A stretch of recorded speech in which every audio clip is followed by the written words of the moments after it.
What is up? This year, LA in a minute. And one of the people that perished in the 2025 Los Angeles fires was Rodney Nickerson of Altadena. He was the grandson of William Nickerson, the founder of Nickerson Gardens in Watts, the largest public housing development in Los Angeles. As a tribute to the Nickerson family, I want to talk about Nickerson Gardens, which has been a significant part of the city's history since its inception in 1954. Let's get into it. First and foremost, my heart goes out to the family of Rodney Nickerson. His daughter Kamiko said that Rodney died inside his Altadena home during the Eaton fire, the same home that he purchased in 1968, in which he raised his family and remained through the fires. Nickerson was the grandson of William Nickerson, the founder of Golden State Mutual Life Insurance Company, which at one time was the largest black-owned business west of the Mississippi River. It's difficult to overstate how important Golden State Mutual Life Insurance Company really was, not just for Los Angeles, but throughout California and the free world. Despite almost 100,000 African Americans in California at the time Golden State Mutual Life Insurance was founded, insurance companies regarded blacks as either uninsurable or extremely high risk. As a result, the few policies that were written for blacks were done so at exorbitant rates.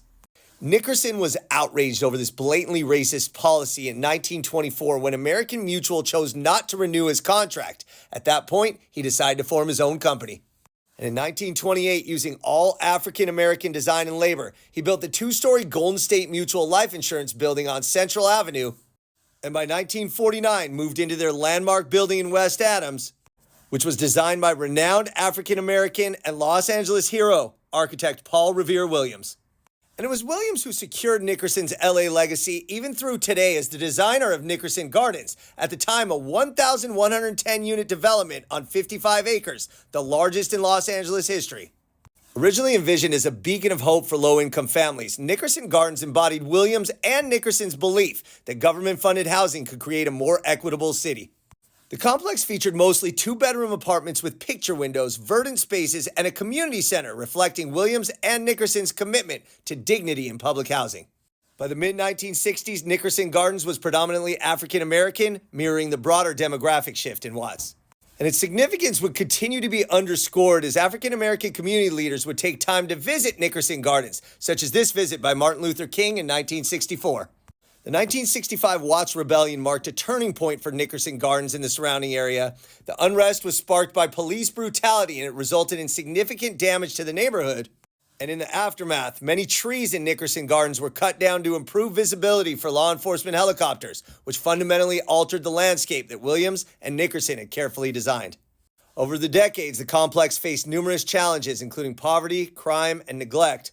And by 1992, there was an effort to privatize the housing to allow homeowners to purchase their units and create a sense of neighborhood in a place that was quote-unquote mired by fear.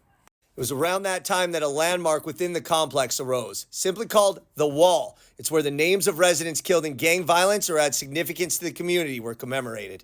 But through it all, community leaders and activists continued to maintain the identity and spirit of Nickerson Gardens. Nora King was a tireless advocate for jobs, training, and other programs for residents, and she spearheaded a $1.3 million grant from the city of Los Angeles to train residents and put them to work, transporting other residents to jobs in hospitals. And even by the early 2000s, when the complex was still associated with gang activity, the community showed a resilience and a commitment to positive change. In recent years, there's been efforts to revitalize Nickerson Gardens. In 2023, a new playground was installed, funded in part by Flea of Red Hot Chili Peppers, which included a gym, a carousel, and other amenities aiming to provide a safe and engaging space for residents, especially children.